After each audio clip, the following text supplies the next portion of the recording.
for a very long time, Ghanaian sprint was sleeping.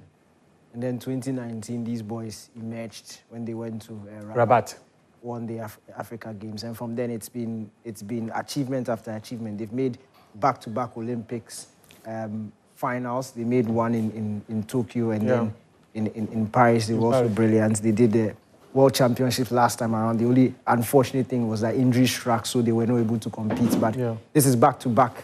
I think it's 3 times in a row they've qualified. This is the third World Championship they're heading to. Third successive World Championship qualification. And it, as I was saying last year, it seems normal now, but it's not. It just shows you the consistency that these boys have been on. And when you are rubbing shoulders with the best, it's very difficult, to be frank. The best of the best gathered in Guangzhou over the weekend. And Ghana emerged as one of the best in the 4x1. And that was absolutely brilliant. For me, what stands out is the fact that we did it without our most informed runner and our fastest runner ever, in Azamati and Abdul Rashid Saminu. And we saw when I say new names in this team, not in terms of Ghanaian sprints, but in terms of as a quartet. We've never seen Barnabas Aguirre run with this group at the international level. We've never seen Bokpin run with this group at the international level. Barnabas over the 2 days was brilliant. And another thing that struck me was Sean Safuntri didn't necessarily have the best of runs on day one. Then he switched with Bokpin, who was now running with the group for the first time on the biggest stage that he's ever been on. But he held his own. I think he brought us back into it. It was a good start from Barnabas. The handover to Joe Paul was a bit faulty, but Joe Paul was really smart, because if you watched it, he was just about heading outside the changeover zone. And then he realized it and slowed down, picked it up, because it's safety over speed and accuracy over speed.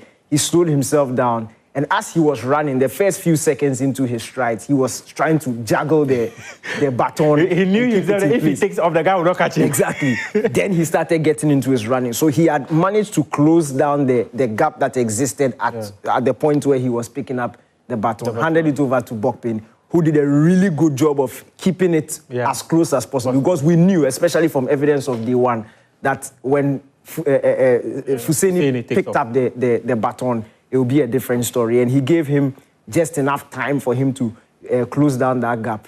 Get past, I think, was Chinese Taipei, and then Ghana were able to secure qualification. And it was just, we could have won the 2 races, in fact. We could have won the day 1, we could have won the day 2. But again, we did it without our 2 fastest runners. And it is only going to get better. If you look at what Azamati is doing this season, if you look at what Saminu is doing this season, and you all things being equal, you expect them to steadily progress. Azamati ran a wind-aided 9.93 over the weekend. And if you narrow it down, that will look around 9 points. Let's say 9.97, and this is the first time he'll be running under 9 seconds in, I think, 2 years. In 2 years, In 2 years. And that's a big deal.